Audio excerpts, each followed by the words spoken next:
Okay, great. Hello. So everybody's here, tech is working. Hello, welcome to the 8th International Film Festival in Oroville.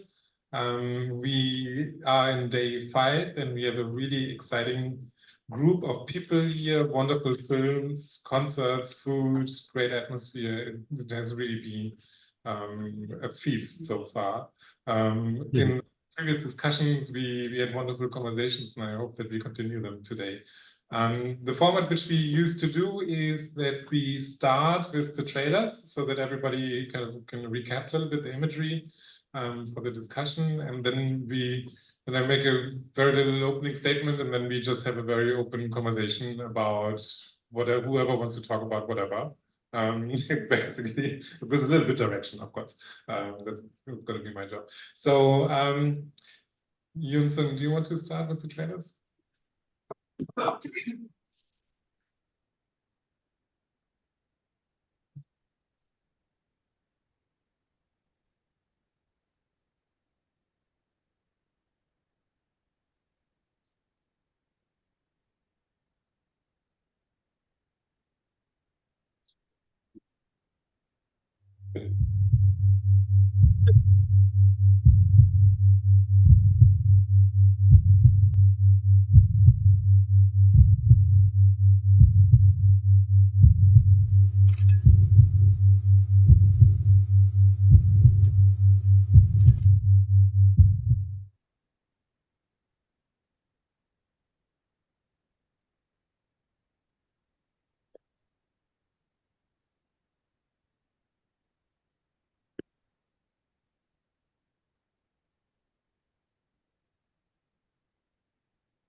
Obecnie w Polsce nie ma tygodnia, gdzie by nie toczyło się jakieś postępowanie dyscyplinarne przeciwko sędziom. Nie jest ważne, co jest zarzutem. Chodzi o to, żeby prowadzić postępowanie, jak w procesie Kafki.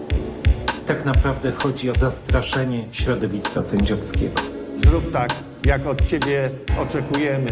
Pójdź na kompromis, a później kolejny, aż się ześwinisz do końca. Władza chce sterować sędziami. Wydacie wyrok niekorzystny dla rządzących, spotka was kara.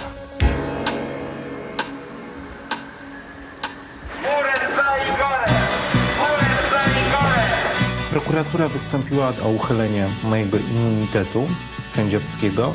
My teraz nie mamy wyboru. Musimy zrobić po prostu wszystko, żeby naszą solidarność utrzymać.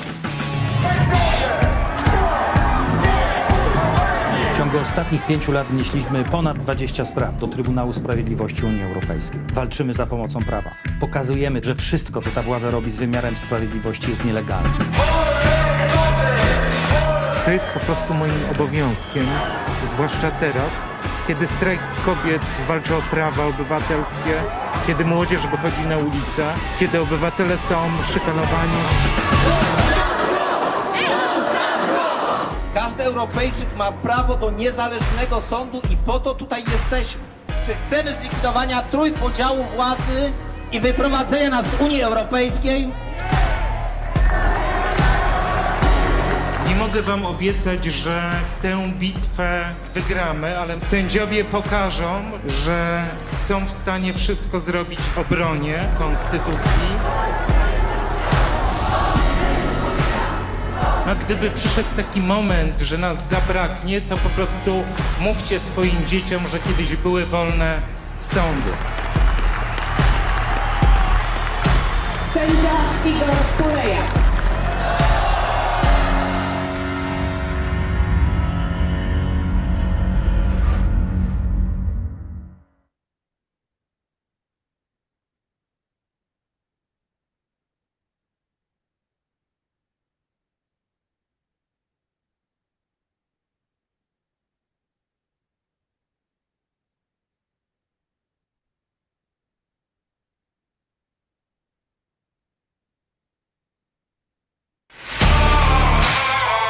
Les délits de solidarité, ouais, c'est un peu dur à comprendre, je crois, pour tout le monde. Donc que ce soit interdit d'être solidaire, c'est un peu ça, quoi.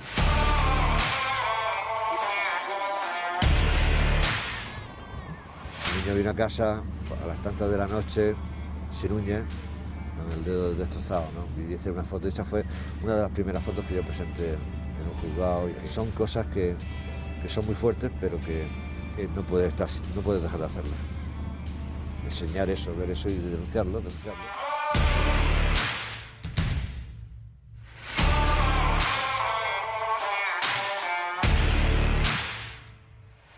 Nous nous trouvons donc criminalisés pour respecter la loi et refuser des instructions qui, elles, sont criminelles. Como cura, hemos dicho a la gente por muchísimo tiempo, no ir a misa el domingo es pecado mortal. Mentira. El pecado mortal más grande que pueda existir es ver morir esas personas y no hacer nada. Ver sufrir esas personas y no hacer nada, quedarse indiferente.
I arrived in Oroville on the 17th of February 1991.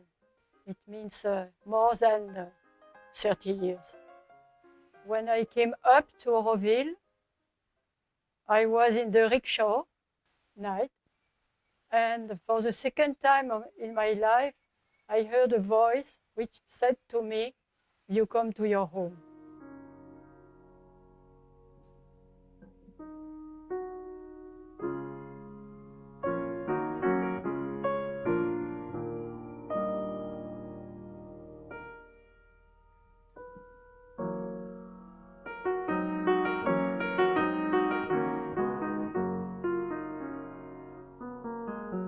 The color from the peace in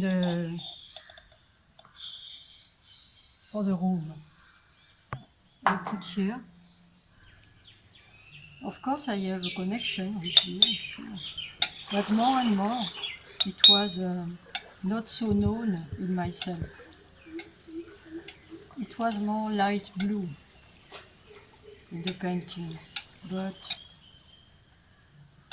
with the time it became a deep blue.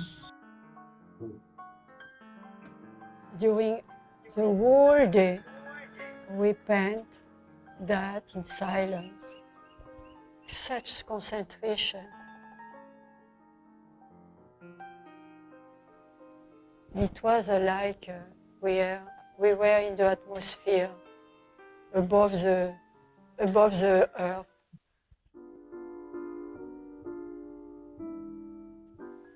The painting was like my initiator. It was my guide somewhere, the painting. The painting pushed me until a limit. And then I have to jump to the spiritual dimension. And then it was the beginning of the long way until here.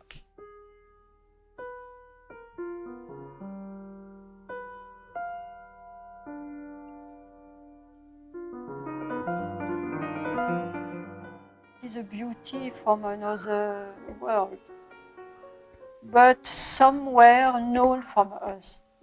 We recognize this beauty.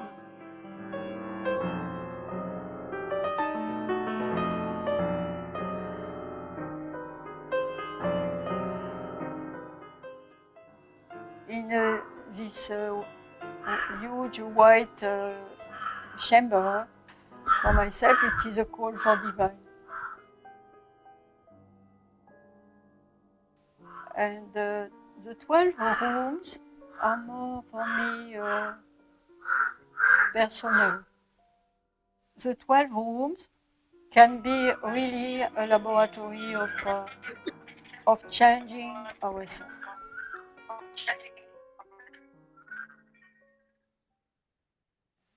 And it is really a tool to progress, to call for another level of consciousness.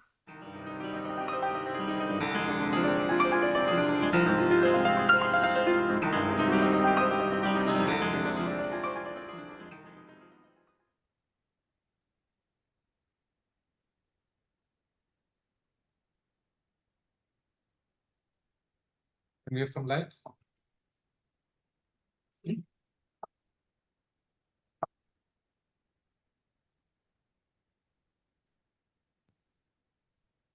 Okay, hello, welcome. Juan Pablo, Michèle Decoust, Kacper Lisowski, Sandra. We are very excited to have this panel today. We will be talking about Judges Under Pressure, Solidarity, Crime, and the 12th Path to the 12th Petal. I'm going to start with a short statement. Today we gather for a panel that beautifully bridges the inner journey of discovering, nurturing, and evolving personal values with two films dedicated to safeguarding abstract yet fundamental values crucial for free modern societies. We are here at the 8th International Oroville Film Festival, held in a place of unique significance.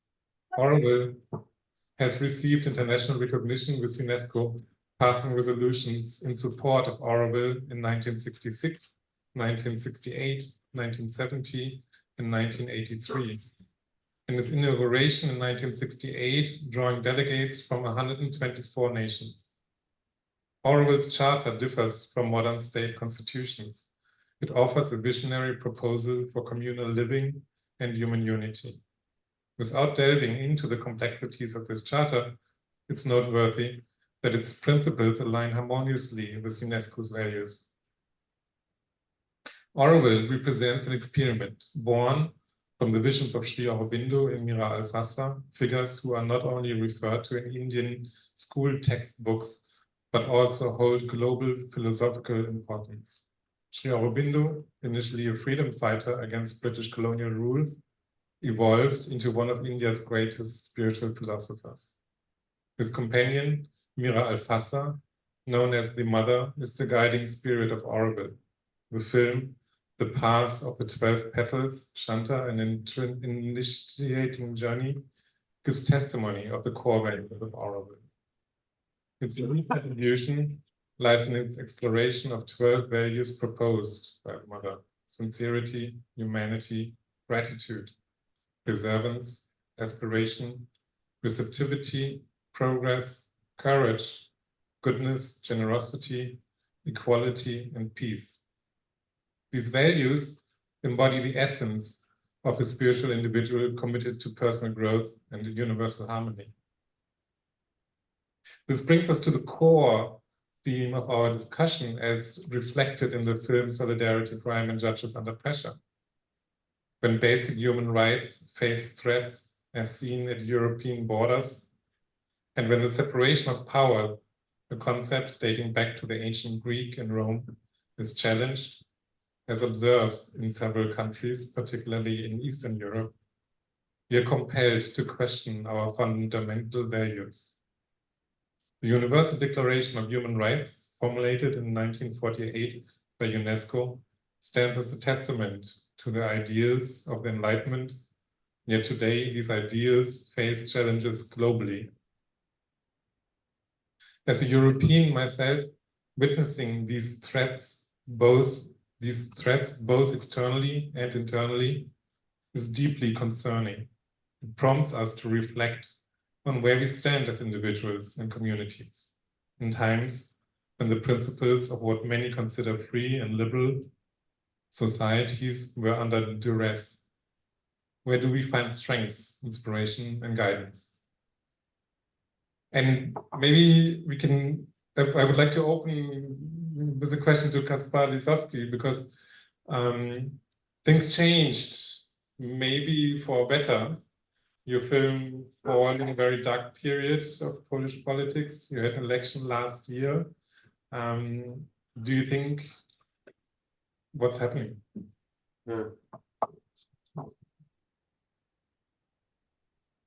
Hello, nice to meet you. You're very, very far away. It's quite extraordinary to speak to you in Auroville from countryside in Poland. Yes, we had elections, parliamentary elections on the 15th of October.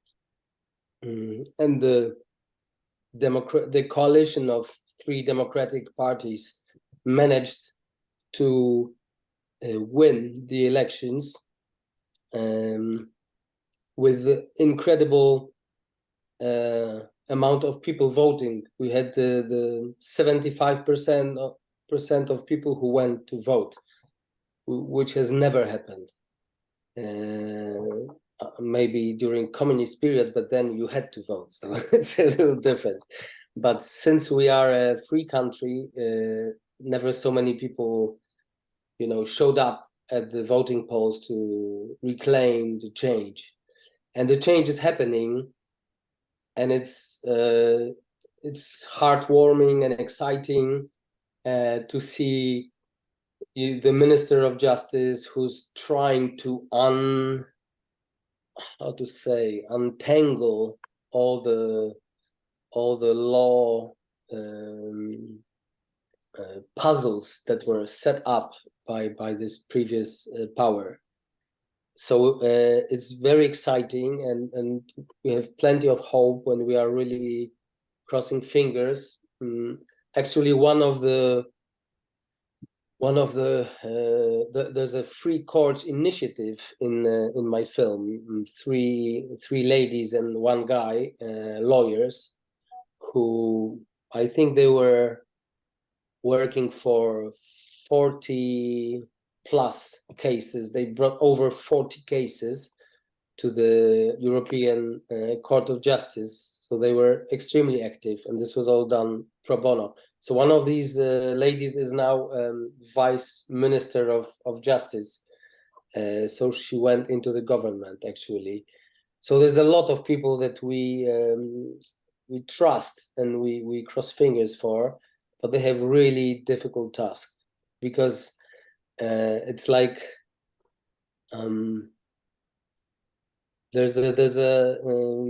some commentators, some journalists use the expression the legal dualism,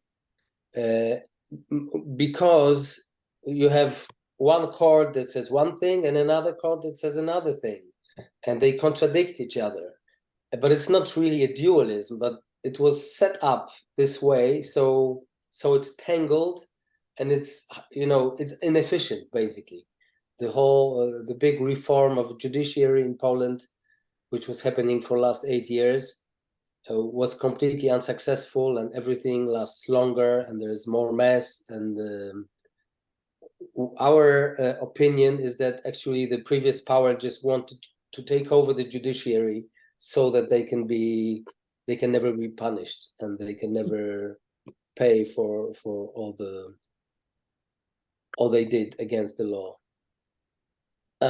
I'm sorry, this is maybe longish answer.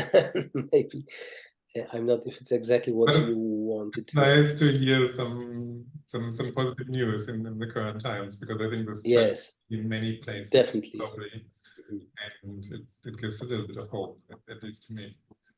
Yes, we are full of hope too, definitely. Question for Kacper and Juan. I am a resident of Auroville, born in Europe, and very glad to see a lot of country south of Europe with Juan, and Poland with Kacper.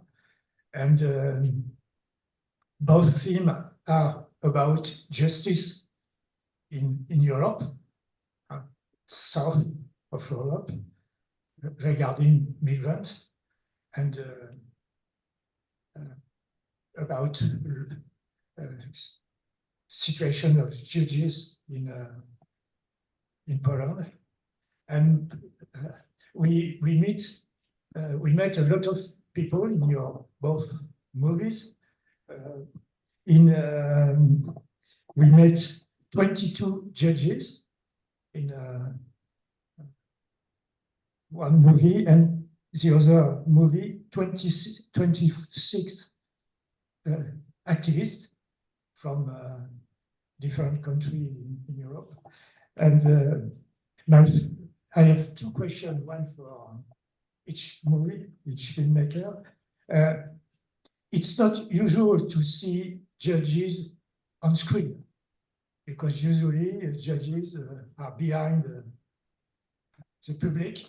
So, and mainly also to see Igor, and not only as a judges, but also in his private life. So my question for Gaspar, how do you deal to be able to make this film with all the judges, and mainly with Igor? And for Joan, so 26 interviews, maybe 5 countries, Morocco, Spain, France, and how do you choose all these activists and all this country for your movie? Do you want to start, Kacper? No, I thought maybe you can start because I've had my a little bit already. Thank you. So thank you very much for the question. Thank you also to Orville Film Festival for having us. And when you were presenting your community, I was so touched because, for example, I came from Argentina, but my grandparents came from different countries in Europe and in South America. I didn't do this film alone. So Nicolás, his family, he's from Venezuela, but his family came from Argentina. They are refugees. They were refugees in Venezuela, and anciently they came from Poland. So I thought that it's a really good experience. And answering the question specifically, I'm an anthropologist. I was doing fieldwork research for 4 years in different border zones in Europe. And it was at the end of my research that we thought that will be really interesting to show the people that it's alternative. There is always an alternative. And here in Europe and in Spain or in Italy, we are quite influenced, if you want, or quite shaped by the hegemonic narrative about migrants as an invasion or whatever. And the solidarity crime is a nice metaphor because you can put together people from any country which are showing solidarity in completely altruistic way and show how an activist from a rural area in France share the same concerning for human dignity than a priest in South Italy. And yes, this is a self-financed, self-funded documentary. So we went to go also to Greece, but we were not able to do that. And yes, we have been working mainly in the area that we already have been doing research, and we already met everyone who has been in the documentary, but also a lot of people. that has not been in the final edition or in the final cut of the documentary, but who has shown in first person how solidarity is always possible. Yeah, I'm not sure if I answered the question either, but it's your turn, Kacper. Okay, so the question was, how did we manage, I understand, to get into this environment of judges? It takes a lot of time to build the confidence, simply. And two things were very helpful. One is that most of these people, we are about the same age. So I was 17 when the change of the regime happened.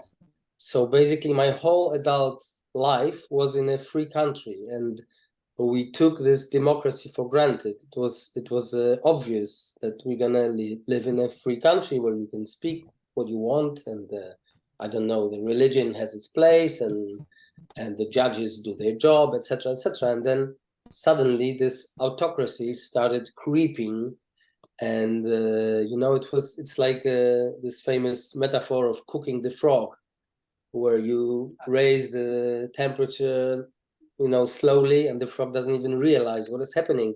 And when you touch something so complex as judiciary, most people don't understand it. I mean, it's an abstract topic, and then they can always say, oh, this judge said that, but another judge has another opinion, and then they pretend that this is something relative. It's not relative. I mean, there's some kind of order and some kind of structure, and that's it. And it works or it doesn't. And they were just dismantling this. So all of us involved into this film, we had the same sentiment of oppression and being, like someone took away something very, very important from us, and we really cared. So I knew that these people are doing, I mean, there was a mission about this movie, and what we received was not exactly for me personally, but for the case, and we just got. I mean, I was terribly afraid of Igor Tuleya at the beginning. He creates a sense of distance. He's a little bit autistic and remote, and actually he helped me to get more closer with him. He started making jokes, and I mean, as a protagonist, he helped the director to feel at ease, and I think we have a wonderful relationship with actually all of the people. Obviously, when the film was made, there were some questions, and some people had some ideas about what should be in the film and what shouldn't, but it's always like that. We were shooting for 2 years, and then we have a film that lasts 1.5 hours, and well, some people are not in the movie, obviously.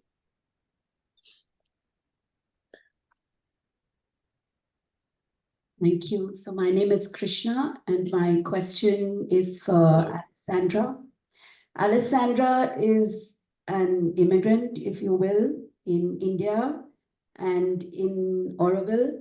And currently, without going into details of the situations here, Alessandra is in a situation of being the frog in a pot of water that's heating up.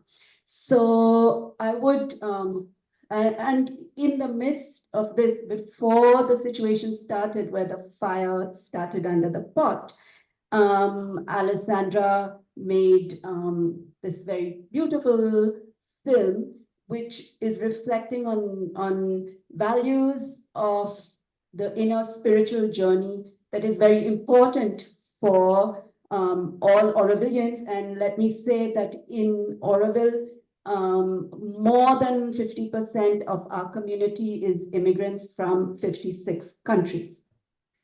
And now with the fire being lit under the pot, my question to Alessandra, and then I would like to hear also Juan and Kacper's reflection on where does the search for inner spiritual values like generosity, peace, equanimity,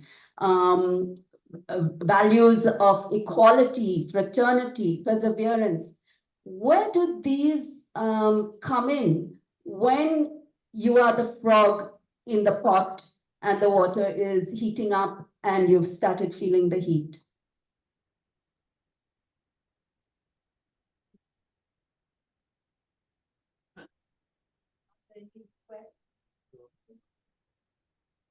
Okay, not an easy question for a person like me who doesn't like to use much words rather than images to speak for me. But yeah, I think my response to such a complex question could be very easy.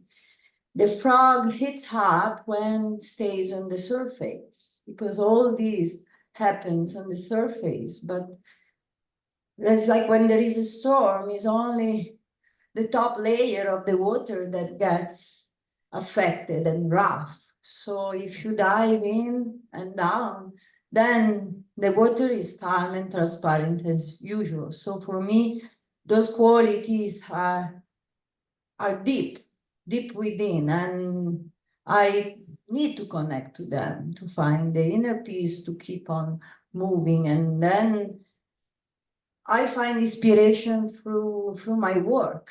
That's also what waits for me down deep there. So, of course, what we are facing here is nothing comparing to the life threats that other communities in many parts of the world are experiencing. So I feel lucky that I have not to protect my life, but still in a daily life, what keeps me not heating up is find those values. And as Kacper said, step out of the duality, black and white, they are good, we are bad, and the narrative of media. They always use the same techniques. If we're still in history, we are treated as pawns, and the game is always the same. So you can step out of that duality and find your voice through your actions, not by blaming someone else or discrediting someone else to give rights to what you do. So for me, it's giving voice. So for me, the real politics are the actions, and as actions, I think, are the thoughts and who you manifest in everything you do.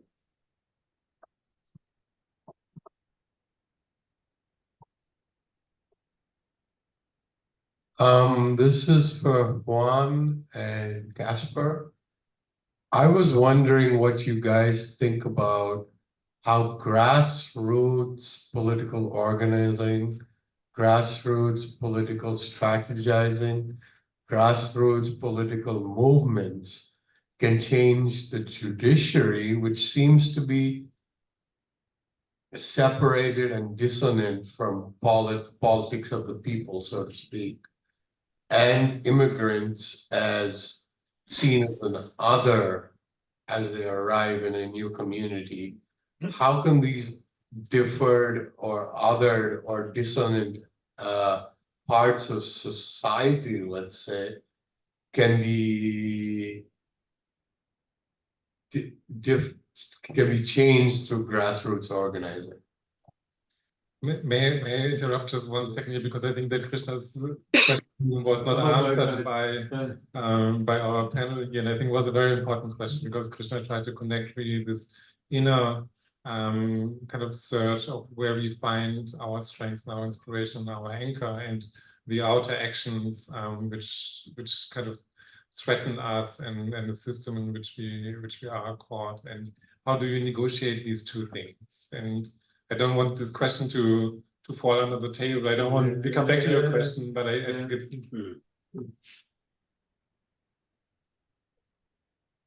well, my experience of connected with this film was the awakening of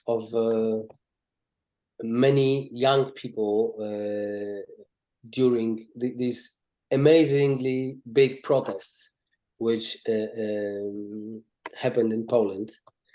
At one point, something called an abortion compromise was basically cancelled, something that a law which was imperfect, and both sides were not very happy with it, but it was some solution, and it worked for 20 years. And then one of the courts, the Constitutional Court, which was taken over by political nominees as first, declared that this law is not valid. So overnight, basically, they switched off, which meant that the abortion became illegal, completely illegal. And there was such a huge wave, such a huge amount of people who went into the streets, and they kept going out for months and months. And I was filming that before even knowing if this can be in the movie, because I started with the judges. But this was exactly how the lack of law manifested itself. This was the manifestation. This was how it worked. I mean, what it meant for the ordinary people, basically. And this unity, I mean, this getting together, I could see it in these crowds, but I could see it in the judges as well, and in the prosecutors, that they were just getting closer and closer together, and this was the only way that they could resist this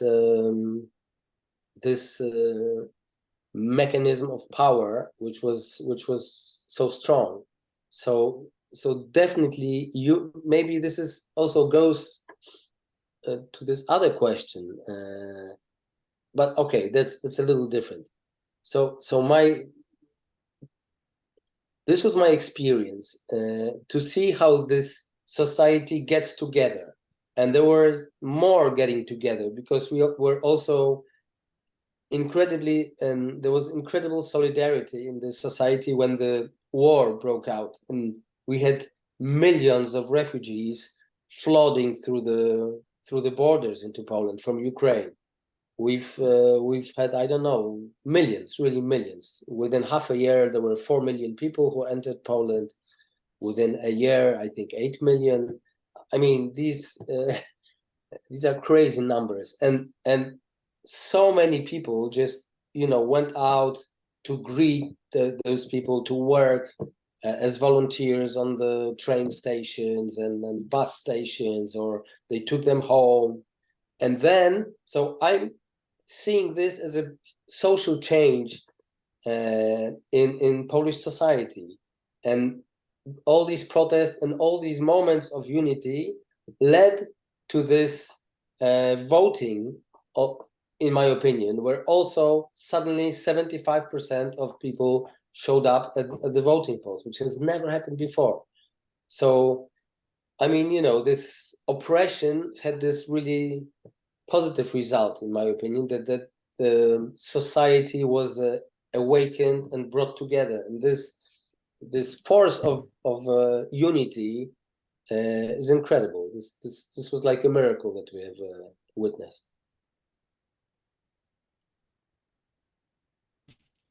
Michèle has something. Can I take the microphone? Yes, please, go on.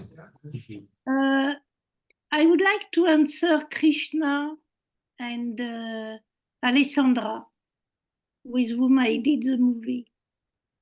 I think these values you carry from inside, and they are spiritual values, but they are human values, and with that, they carry you through the huge difficulties.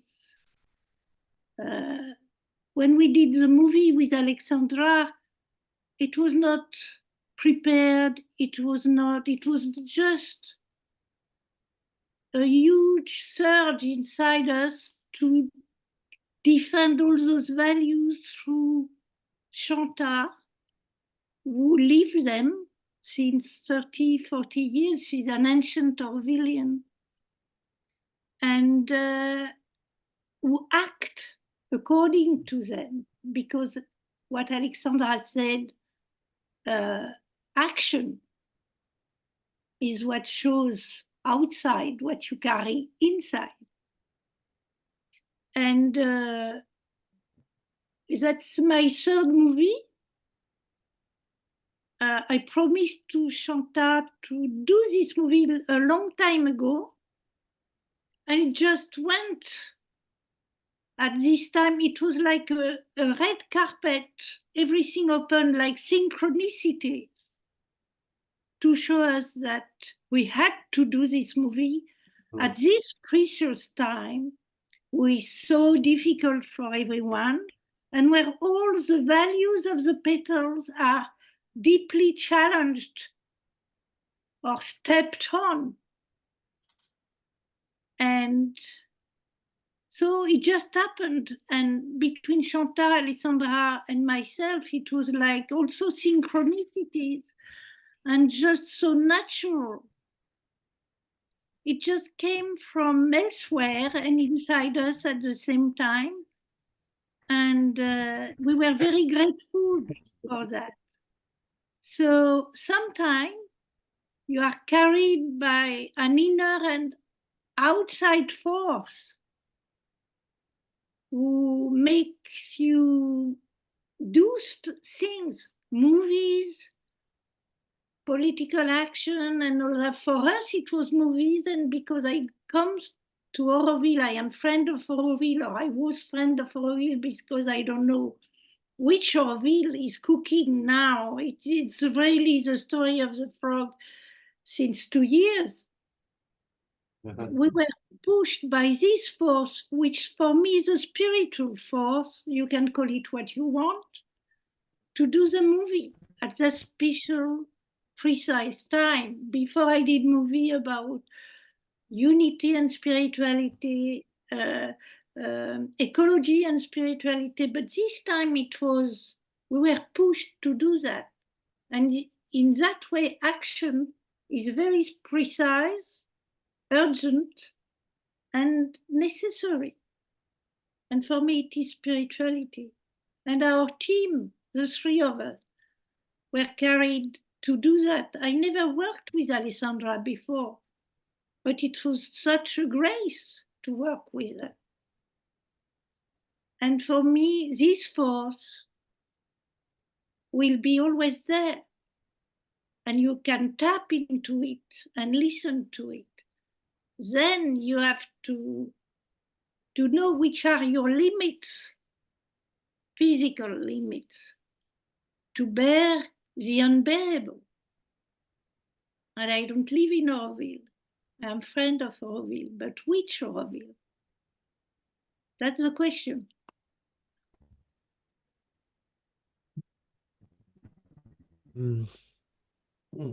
I'm I want to try to answer both questions because I think they are linked in a way, or at least for me.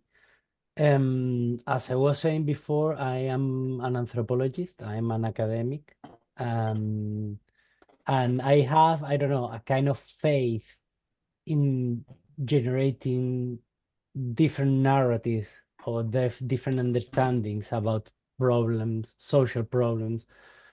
And I don't know, as Kacper was saying about Poland and how they have welcomed the refugees from Ukraine, for me was incredible that when I was starting my research, Syrian refugees that were less than 3 million were an invasion. And now we have 3 million of Ukrainian people fleeing to Europe, and they were heroes of the resistance. And it's kind of a stupid thing, if you want, the representation, but that shapes the reality of those people who are arriving in, for example, Spain, a country as far from Ukraine than to Syria. But for me, it's incredible how grassroots organization has shown that even in the worst case scenario, even when the political interests or economic interests are showing you the worst possible image of someone, people doesn't lose the faith, the generosity, the aspiration to create different kinds of communities. And I think that and I link this with your project in Orville, but also with Kacper film, the search for new kinds of institution is key for the people, because we have been trapped, if you want, in this narrative about the nation state and how we need to defend ourselves and so on and so forth. But I think that now it's time to imagine new kinds of institutions. And here in Europe, we have a really nice example about the League of Cities, the welcoming cities in Europe that were really, really nice. A city has no legal authority on migration politics. They have no. But at the same time, organizing themselves, creating new spaces, creating new networks, they have challenged the official narrative of no, we cannot welcome anymore more refugees, and they have challenged that, and they have opened new spaces for the self-organization of grassroots activists in all Europe. And I think that this is the most interesting for the film, like showing that there are people who, even if they have been prosecuted, and I mean prosecuted seriously. For example, we have not been able to introduce a specific case in the film, which was a woman who was accused of kidnapping a minor because he was welcoming him in her own house, because he was in the street. But as this guy was 15 years old, the woman was not only helping an illegal migrant, but also he was kidnapping a minor. So there are people who take really seriously the generosity and the welcoming to expose themselves to these huge legal problems. And I think they are the ones who engage, who show the true values of Europe, if you want, that are not being a gated community, that is not being a fortress. It's, for me, the opposite, is being open to the rest of the world.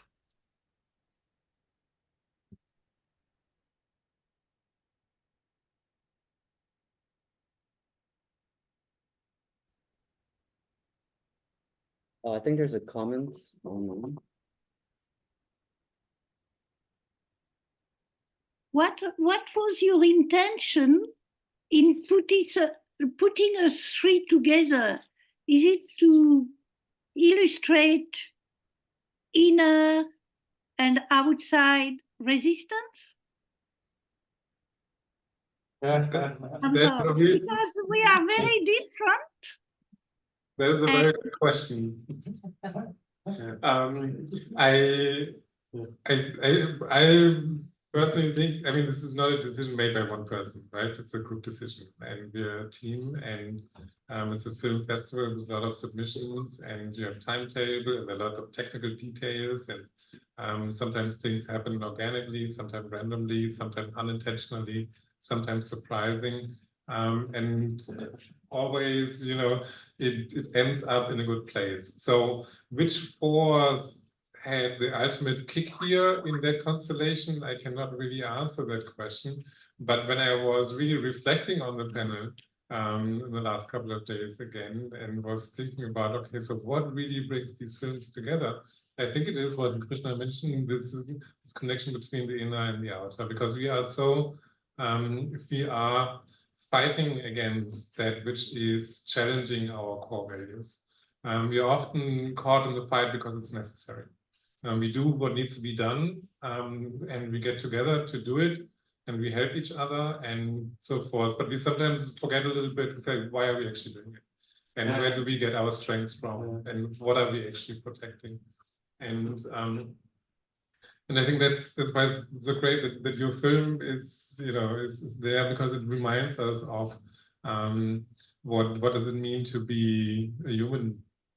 And I don't want to go too much into religion. Nobody believes in religion. But that we remind ourselves that we are beings of a special kind, and there is something in us which makes us what we are, and which pushes us to aspire, and it's worth defending. And that power, what is that? And I don't think that you can see one without the other. So. Can I add something? Because what I loved about Shanta, she's 77, is that she went through a lot as an older Aurovilian, but she go on painting. She go on resisting the way she can. And she was the one who did the petals around the Matimundi. And nobody knew. She never signed. She never say, I did it. No ego about that. And that was really, I am an artist, I do books and movies. As an artist, to step on your ego is quite something. Everyone most of the people through the movie discovered that Shanta did the petal, not alone, but she initiated the colors and all that. It's never alone in Auroville, and so for me, it's very important in spiritual search to be what you say. Either you lie, and the lie is very, very deep. And the petal begin by sincerity. If you don't have sincerity at the beginning, the 11 other petals are not existing anymore. They are not alive. And for me, it was very important in this time, all over the world, of pretending of lies, being a democracy. No, it is not true. Even in my country, there is no democracy. It's higher than that, the values of democracy. And that to show a woman who was living those values without telling she was doing it, without explaining anything, without imposing anything, but just going on painting because it's her action as an artist, without ego. So it was very important for me to show the soul of Auroville, the soul still alive in many people who don't show up. Thank you. I have another question for all three of you, please. And that's all three of you have chosen to do your films about the work of people that you clearly admire. And I would just like to know, because in that process, you actually made a certain kind of relationship with the people that you were filming, and you were telling their stories of how they live their lives and what they stand for. And so I would just like to know that, as human being to human being, as you got to know those people, like Michèle has described what was important to her in her growing relationship with Chantal as she made the film. And I would just like to know what grew as, you know, the connections that you made with these people whose stories you were telling. What did it generate within you, and also what did you see of those people? Okay, so maybe I will start now.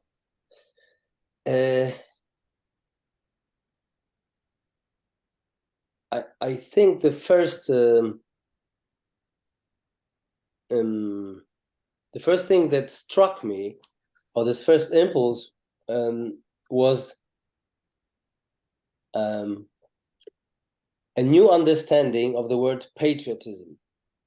Poland, you know, is a country with a quite painful history. We're always between very huge, strong countries, Russia and Germany or Prussia, and basically last 500 years of our history was, you know, a lot of fighting.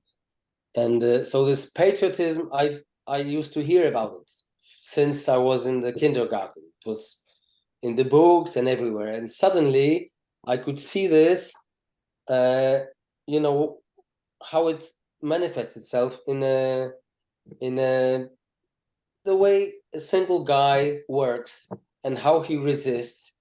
And I could see their bravery, and their, you know, we got really close together. There's in the end of my film, Igor Tuleya is expecting to be arrested at 6 in the morning, and actually we spent 2 weeks in his flat. I slept there, but then I used to come early, so I would wake up at 4. So at 5 a.m. I would enter his house 1 hour before expected arrest could take place. So we were in this together with all these nerves, and I could see how this affects this guy. And yet he never, you know, he never changed his mind. He never backed off. He didn't make a single smallest step back. And of course, you know, I was dealing with a group of maybe 5-10 judges who were whom I was filming the most, and 3-4 who ended up to being in the movie, and it's just some individuals. But the whole there are 10,000 judges in Poland, but the whole 10,000 judges can see these 3 guys who stand out and who say, you know, we're not giving up. You can put me to jail, all right, but I'm not gonna cancel my words. I'm not gonna contradict myself. And this makes such a difference. If these 3 guys or 10 guys or 20 guys are not there, everything will sink down, and all the, you know, all this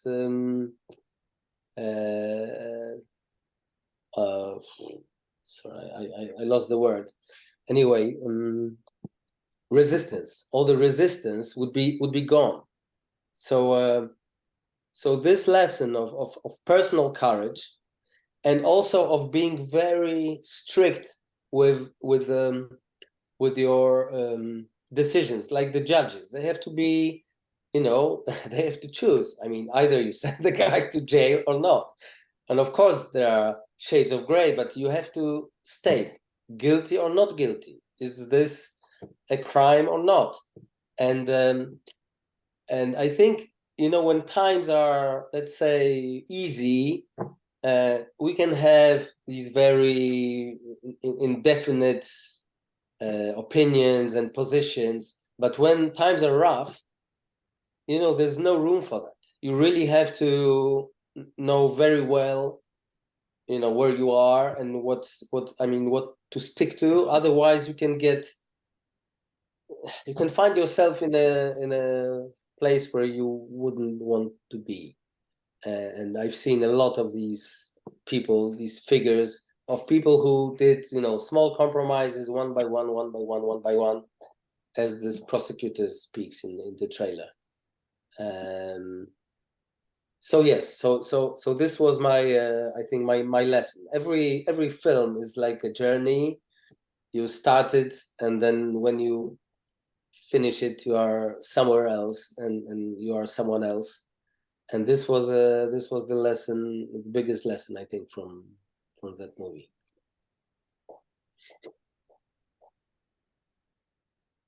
No, I completely agree. And in my case was a bit different because as it's shown in the film, but also in the research, I have been in several places for a long time and I came back later.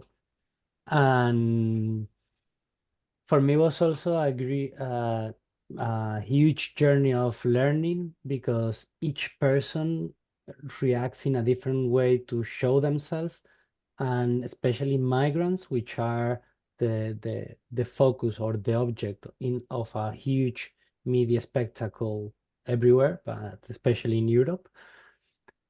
Some of them were reluctant. Some of them want to share their stories more willingly, and each one of them has a different situation. For example, we made a decision that we were not use like I don't know how to explain that, but like poverty porn. We don't want to show the people in misery situations to do it more appealing in a kind of way, the documentary, but we want to show the people where they were in a situation of dignity, but at the same time, and it happens in the film, we were doing some filming in certain places and the migrants came to say, oh, you are from the TV, I want to show to share my story. And it was like, wow, no, we are doing something different, we're talking about this issue, but they want to step up and say, no, sorry, I think you need to hear about this because this is not normal what is happening here. And we were filming in some of the richest places of Europe. We were filming, for example, in the border between France and Italy, which is La Côte d'Azur, Italian and Francais. And for example, we are like less than an hour to Monaco, to the Princeship of Monaco or Nice. There are like really huge and wealthy cities around those places, and the life of some people that are in the margins of that huge shadow, huge light are incredibly harsh. And for me, it was also a trip in the sense that we went around different parts of Europe and we faced different understandings about what was happening in the same historical moment. We were talking about the refugee crisis and we were talking about the migrant crisis that happened later. And in a way that people realize that we are interconnected and that we cannot think that this is a local problem and we can resolve it by our own, but at the same time, like finding a local community that can help you and can support you specifically for a concrete action, because you need this, because there is because it just arrived 50 people who are living in the streets. Have this kind of community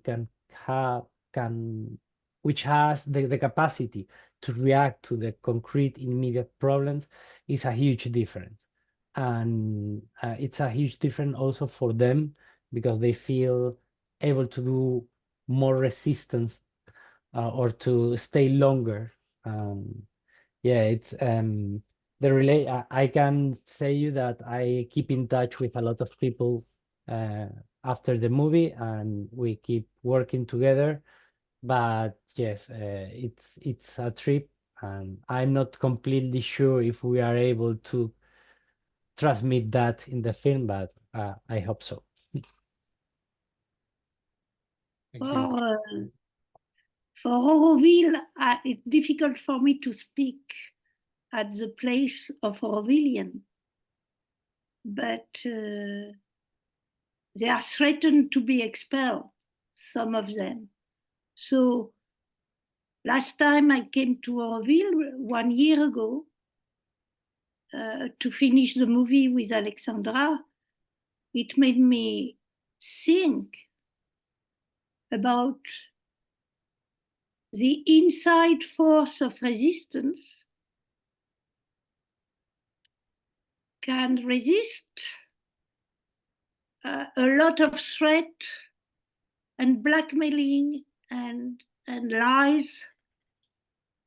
And if this inside force of resistance can make people be more united, even behind the curtain,